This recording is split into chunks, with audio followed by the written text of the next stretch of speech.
Hello guys, bersama saya lagi dalam Alright Nopo Channel. Makin panas sahabat-sahabat semua apabila geng kerangga ini sibuk mau untuk menebuk atap, mau menggulingkan kerajaan, menjatuhkan Perdana Menteri. Jadi hari ini panas di media sosial memperkatakan ya tentang satu cadangan yang akan membuatkan pastinya geng-geng tebuk atap ini akan masuk gua dan juga gigit jari. Jadi apakah perkara itu sahabat semua? Menarik untuk kita dengar ya pencerahan daripada Lokman Adam berkaitan dengan isu ini. Jadi tanpa buang masa, mari kita tonton video ini. Tapi sebelum saya teruskan, jangan lupa juga untuk terus support Alright Nopo Channel dengan cara tekan butang subscribe, like, dan share. Mari kita ikuti dan juga dengar ya pencerahan daripada Lokman Adam berkaitan dengan RUU cadangan ini. Silakan. Soalan studio. Soalan studio. Okey. Saya tertarik berkenaan dengan RUU Akta Parlimen Berpenggal Tetap. Cumanya dari segi demokrasi tu, adakah ianya legit dan bagaimana dengan kesuburan demokrasi tu? Demokrasi tidak pernah menghalalkan tebuk atap. Demokrasi juga betul, kita ada hak, ada demokrasi. Tetapi kita sudah ada Akta Lompat Parti. Cuma Akta Lompat Parti yang sepatutnya boleh membendung daripada aktiviti lompat parti, sepatutnya boleh menjamin kestabilan, disebabkan ianya tidak disempurnakan atas bantahan-bantahan yang dibuat oleh pemimpin bersatu.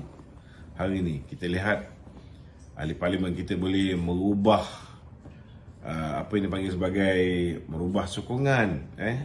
Mula-mula sokong PM, lepas tu ada yang tak sokong PM, lepas tu ada pihak pula membalas, 5 orang pula pergi menyokong PM disebabkan tindakan Syed Saddiq seorang. So benda ni mewujudkan suasana yang tidak aman, tidak tenteram, politik yang stabil menjadi goyang kerana investor mendapat isyarat bahawa boleh berubah kerajaan. Dan ini menyebabkan investor ataupun pelabur akan lari daripada negara kita. Bila pelabur lari, ianya memberi kesan kepada pertumbuhan ekonomi, ianya memberi kesan kepada peluang pekerjaan yang dah diwujudkan, ianya memberi kesan kepada banyak perkara. Sampailah peningkatan jenayah pun boleh berlaku.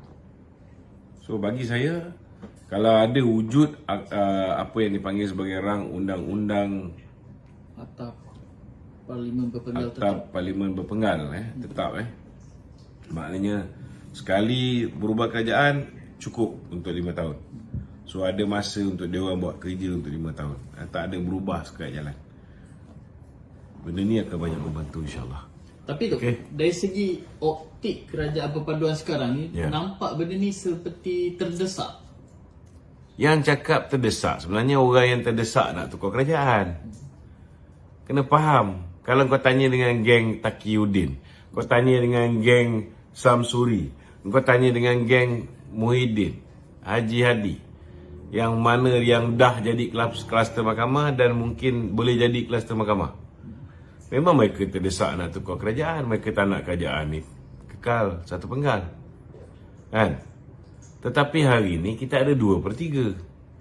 Bila kita ada 2/3, kalau kita rasa perlu dibuat penambahbaikan dari segi sistem perlembagaan kita ni, kita tak nak sekat jalan baru sebulan 2 bulan jadi kerajaan tukar, sebulan 2 bulan jadi kerajaan tukar, macam parlimen yang lepas, kan? Sepanjang tempoh Yang di-Pertuan Agong Sultan Abdullah menjadi Perdana Menteri, menjadi Yang di-Pertuan Agong sampai 4 Perdana Menteri, kan? Adakah ini baik untuk negara? Tak baik, kan? Sehingga bila keadaan tak stabil, menyebabkan berlakunya darurat dan sebagainya, kan? Tetapi kalau seseorang tu diangkat jadi Perdana Menteri, kerajaan dia tu kekal 5 tahun, maka kita akan tengok less politicking. Ramai orang akan fokus untuk kalau macam kerajaan, mereka akan fokus untuk jaga negara. Macam pembangkang, dia akan fokus untuk menjadi pembangkang yang berkesan. Pembangkang yang baik Pembangkang yang berkesan lah. maknanya dia akan bicara tentang soal polisi dan sebagainya, macam mana check and balance yang boleh dilakukan untuk memastikan kerajaan tak boleh buat sesuka hati.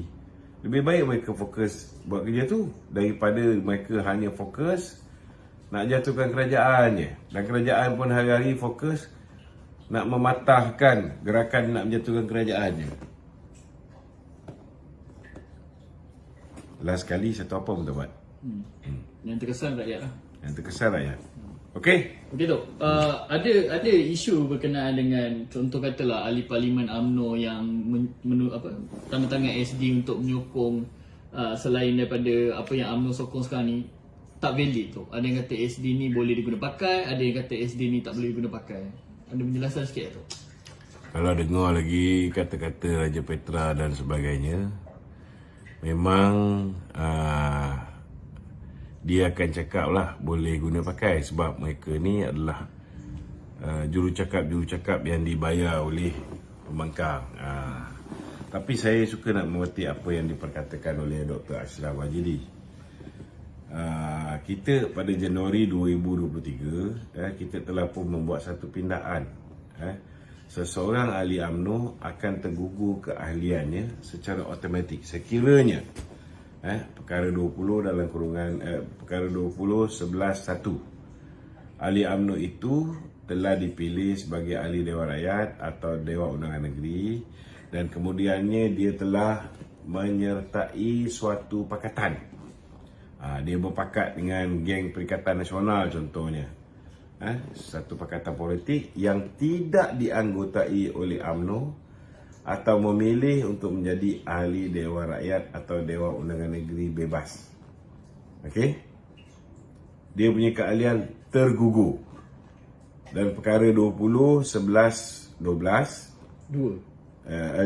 perkara 20.11.2 ahli UMNO itu bertanding di mana-mana pilihan raya sebagai calon bebas atau calon pakatan politik yang tidak dianggotai UMNO. Keahlian dia terbatal juga. Terbatal juga. Ini kita kena faham.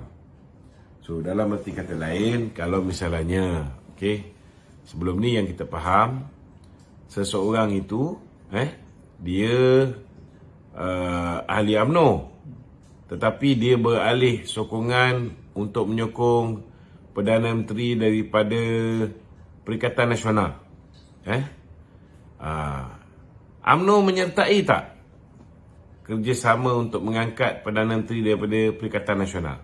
Kalau misalnya UMNO tidak menyertai, individu itu, ahli parlimen itu, ADUN itu secara bersendirian menyertai pakatan tu, dia secara automatik gugur keahlian dia dan kursinya dia secara automatik kosong. Ini apa yang telah pun ada dalam perlembagaan UMNO dan ianya diikat bila mana seseorang mau menjadi calon Barisan Nasional, ianya mereka telah menandatangani 3 aku janji. Antara aku janjinya ni lah tuan-tuan. Dia tidak boleh kata orang tu aku janji dia buat.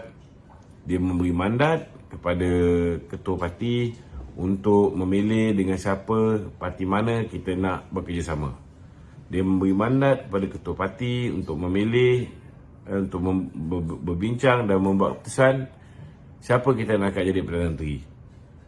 Termasuklah dia telah mengakui dia tidak pernah memberikan SD ataupun aku janji pada sesiapa dan tidak akan memberikan SD atau aku janji kepada sesiapa.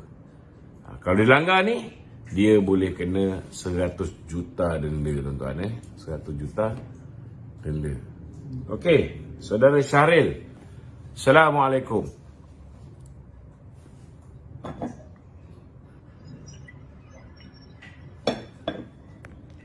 Saudara Syahril.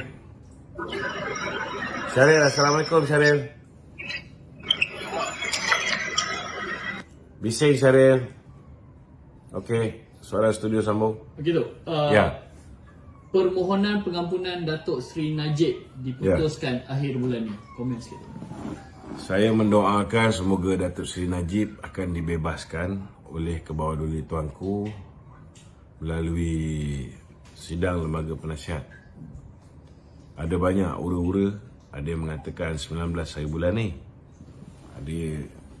Tetapi yang saya pasti insya-Allah sebelum 30 hari bulan Januari ni, kita harap lembaga penasihat, lembaga pengampunan diraja ni akan bersidang, dan saya amat berharap Kebawah-Duli Tuanku dan anggota lembaga pengampunan ini akan memberikan pengampunan penuh kepada Datuk Seri Najib insya-Allah. Dan saya harap Datuk Seri Najib akan bebas. Harap-harap tak adalah pengampunan separuh ke ataupun ringan hukuman ke apa. Saya harap dapat pengampunan penuh lah.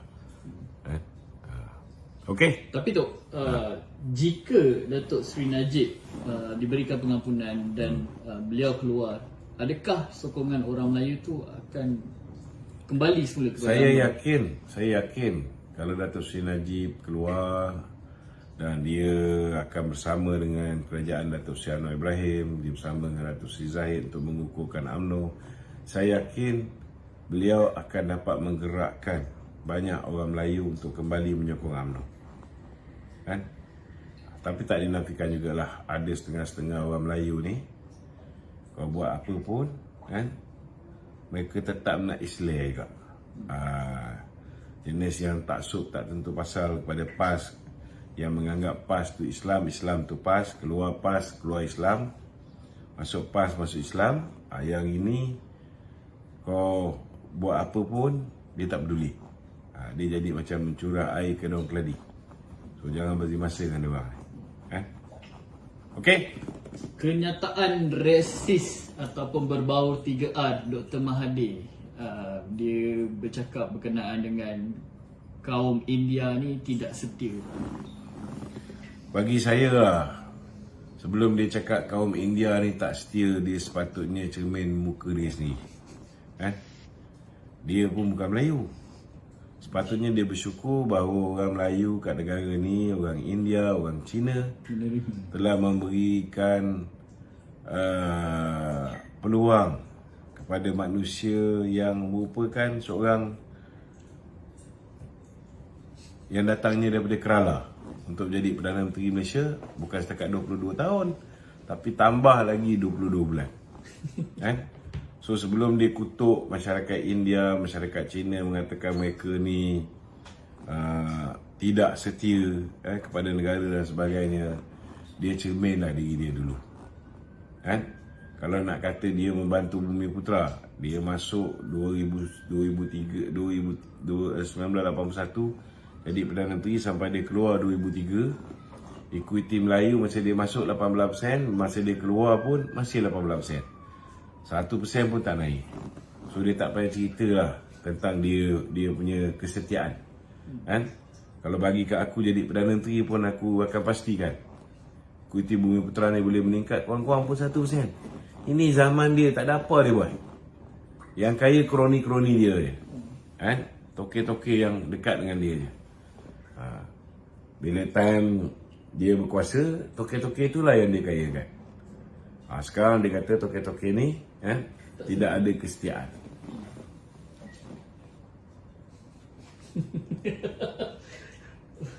Okey. Dalam social media sekarang ni tengah rancak penyokong-penyokong dan juga ahli-ahli Parlimen Perikatan Nasional tu kan mainkan naratif daulat tuanku, kekal tenang dan sebagainya, seolah-olah macam ada something big akan berlaku tu. Tak ada apa. Han dengar mengarutnya dia orang ni tak guna. Jangan basi-basi dengar dia orang ni. Dia orang ni sampah masyarakat. Senang cerita. Kita tak payah layan. Kalau kita layan, kita rasa nervous, kita rasa kelang kabut. Buat apa? Sia-sia je. Percaya cakap saya, tuanku yang di-Pertuan Agong hari ni tidak akan buat sesuatu tanpa merujuk pada majlis raja-raja. Dan majlis raja-raja belum gila. dan mereka belum lupa apa yang dilakukan oleh Mahathir, apa yang dilakukan oleh mereka-mereka yang terdesak nak mengekalkan kuasa, sanggup daruratkan negara sehingga rakyat merana. Saya yakin majlis raja-raja, kita punya sultan-sultan dan agung-agung dan pemerintah kita sentiasa dekat jiwanya dengan rakyat. So mereka boleh memahami denyut nadi rakyat. Okey? Okey Tok, satu lagi soalan berkenaan dengan yang di-Pertuan Agong. Ada isu dan ada juga ura-ura mengatakan yang mereka cuba merasuah dan sebagainya. Apa komen tu? Macam saya cakap lah, ingat Agong kita ni lekeh sangat ke? Kalau MP bolehlah dia rasuah, kan? Bagi 50 juta ke? Agong kau nak bagi berapa? 1 bilion. Kau ingat Agong ni lekeh sangat ke? Kan? So bagi saya lah, biarlah dia orang buat macam mana pun, saya yakin Kebawah Tuanku tidak akan melayan. Sama ada sogokan ke, tawaran ke, apa juga yang berbentuk materialistik ni. Saya tak fikir raja-raja Melayu akan melayannya lah. Sebab dia sedikit sebanyak merosakkan nama institusi diraja tu. Kalau dia merosakkan nama institusi diraja, maka orang-orang yang berkata ni harus dihadapkan ke muka pengadilan. 3 lah. Jangan bagi dia orang ni bebas. Macam contoh macam Raja Petra. Hari ni dia mendabik dada, dia mencabar pula Ketua Polis Negara. Dia kata mana boleh dia diekstradisi. Malaysia tidak ada treaty dengan UK. Kan? Saya serahkan kepada kebijaksanaan Ketua Polis Negara. Carilah, kan? Kesalahan yang dilakukan oleh Raja Petra ni bukan hanya soal kesalahan di bawah Akta Hasutan. Beliau ni sabotaj ekonomi kita. Beliau ni melakukan banyak kesalahan-kesalahan. Sabutan negara. Dan sudah pasti ada undang-undang yang juga berkuat kuasa di England yang boleh diguna pakai oleh kita ni untuk membawa pulang Raja Petra ni. Hari ni dia mendabik dada sebab dia tahu bahawa dia ada immunity, ada kekebalan. Kerja kita rungkaikan. Jangan sampai dia ni kebal sangat. Kebal sangat, dia besar kepala. Okey? Ada yang naik ke? Belum. Okey Tok, minggu lepas kita digemparkan dengan Ini Ben Fahmi. okey. Assalamualaikum Ben. Assalamualaikum Datuk. Waalaikumsalam. Ya Ben. Okay Datuk, saya ni nak bertanya sikit lah. Okey. Ya Datuk, lately ni macam saya tengok daripada belakang lah, adalah segelintir macam kawan, rakan-rakan kan. Macam ada yang tak puas hati pun saya nampak ada. Ada yang tak faham pun ada kan. But most of them ni dalam business jugalah. Dan some of them tu bekerja dalam rank yang agak tinggi. Jadi bila kita terang tu, takut benda ni akan jadi macam perbalahan tu. Okay. Jadi kadang-kadang tu macam mana nak fikir kita nak terangkan pada dia orang yang kita ni faham. Sebab saya sendiri pun dalam bisnes juga. Jadi saya pun cuba nak adapt apa yang terjadi dalam kerajaan sekarang ni. Jadi kita ni nak ajak rakan-rakan ni faham. Jadi masing-masing cuba buka minda ni supaya orang kata faham apa yang kerajaan buat. Jadi lagi satu Datuk, macam yang muda-muda ni Datuk, bila dalam FB sendiri kan, bila kita komen tu Datuk, jadi macam bangang pun ada lah juga Datuk, senang cerita kan. Jadi apa yang sepatutnya kita buat? Saya menyokong kerajaan PMX ni dan saya faham macam contoh kita dalam bisnes pun kalau dapat orang kata syarikat sakit, nak recover dia pun memakan masa. Kita tak kata hari ni dia ambil, besok dia dah boleh recover benda tu Datuk. Kan? Jadi apa lagi yang kita boleh buat Datuk supaya kita tak nak ada sabotaj, tak nak ada orang kata apa macam tak puas hati kan, rasa susah kan. Jadi semangat tu nak sokong kerajaan tu nampak setengah-setengah tu, segelintir tu jadi masalah Datuk. Dia macam ni kita lah. kat sini apa yang Bagi perlu saya, punca rakyat ni otak dia rosak ni kerana kita ni too much of politicking. betul Dok. Terlalu banyak politicking. Jadi bagi saya lah, cadangan Datuk Zahid, supaya bila pilih kerajaan tu, kerajaan itu untuk 5 tahun. Benda ni sedikit sebanyak, dia akan banyak membantu, memberikan ruang masa yang mencukupi bagi sesebuah kerajaan untuk mentadbir negara dengan baik. Untuk fokus jaga rakyat. Untuk fokus ringankan kos sara hidup rakyat. Untuk fokus kukuhkan ekonomi negara. Untuk fokus wujudkan peluang pekerjaan. Untuk fokus banyak benda yang manfaatnya akhirnya dipulangkan kepada rakyat. Betul Datuk. Kita buat pemilihan, kita buat dalam perlembagaan kita buat pilihan raya. Sekali pilihan raya tu untuk satu penggal tu untuk 5 tahun. Tapi akibat daripada bila wujudnya kerajaan tebuk atap, kerja-kerja kerengga seperti mana yang Haji Adi cakap ni, dia dah jadi bukan pilih kerajaan satu penggal. Dia boleh jadi 18 bulan macam zaman Muhyiddin. Dia boleh jadi 15 bulan macam zaman Maeh, kan? So kita tak nak benda ni berlaku. Sebab akhirnya yang musnah ekonomi negara, yang musnah rakyat, yang kena tanggung hutang daripada Dato' Najib tinggalkan 686.8 bilion, sekarang dah jadi lebih daripada 1.5 trilion. Yang buat angkaranya ahli politik, tetapi yang kena tanggungnya generasi akan datang ni, kan? So bagi saya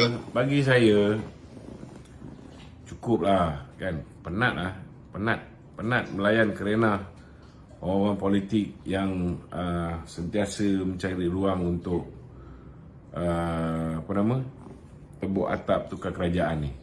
Jadi dah tiba masanya kita betul-betul praktikkan satu kerajaan tu untuk satu penggal. Maknanya orang pergi mengundi tu untuk pilih kerajaan yang akan menjaga negara untuk tempoh 5 tahun, bukan untuk tempoh setahun, 2 tahun lepas tu tukar. Setahun, 2 tahun lepas tu tukar, kan? Bila tidak ada kestabilan, maka pelabur akan lari. Dan yang akan menderita ialah rakyat. Itulah, saya ada cadangan Datuk. Kalau boleh, saya nampak lepas tahun ni ada kelemahan lagi Datuk. Maksudnya daripada segi penerangan, pendedahan pada orang bawah ni Datuk. Kan, sebab saya tengok orang bawah ni ramai yang tak faham Datuk. Okay, apa yang kerajaan tengah buat. Jadi bila groundwork ni tak ada, kurang Datuk, kurang pendedahan ni untuk kita fahamkan. Sebab kita kata dalam bandar pun ada orang tak belajar tinggi, ada yang orang belajar tinggi, kan.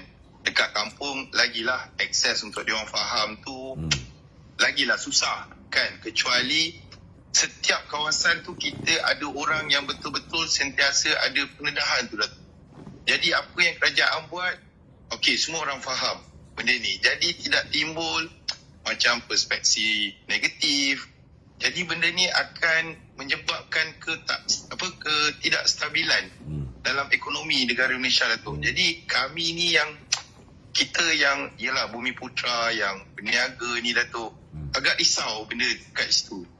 Jadi kami minta lah pihak kerajaan pun kalau boleh pendedahan ni supaya setiap rakyat ni faham Datuk, dan boleh tenang, tunggu lagi. Okey, tak puas hati, tunggu lagi PRU ke 16 lepas ni. Kenapa nak jadikan goncang benda-benda kerajaan ni sekarang? InsyaAllah lah kerja-kerja penerangan ke bawah ni, kalau macam saya ni, saya akan buat melalui live sebab kita arahan Presiden Saya sebagai pengarah komunikasi ni, saya fokus kepada live.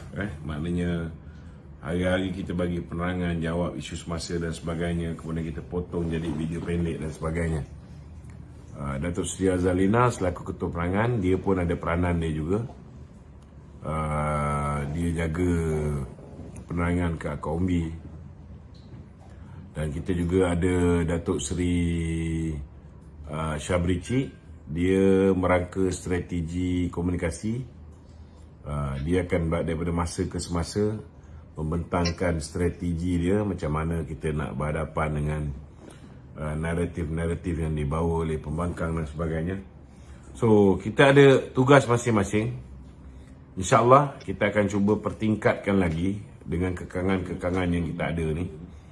Nak tahu lah, kena tahu juga untuk Datuk Seri Azalina turun ke Akaumbi, tak boleh turun tangan kosong kan.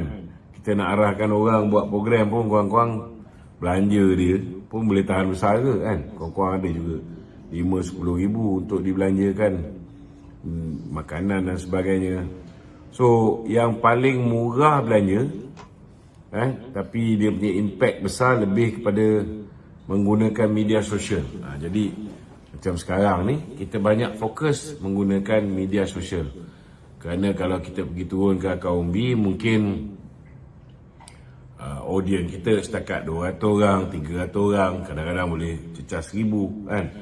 Tetapi kalau kita pergi media sosial ni, satu live dia boleh pergi ratus ribu kan. InsyaAllah Ben, kita akan usahakan dan perkemaskan lagi. Assalamualaikum.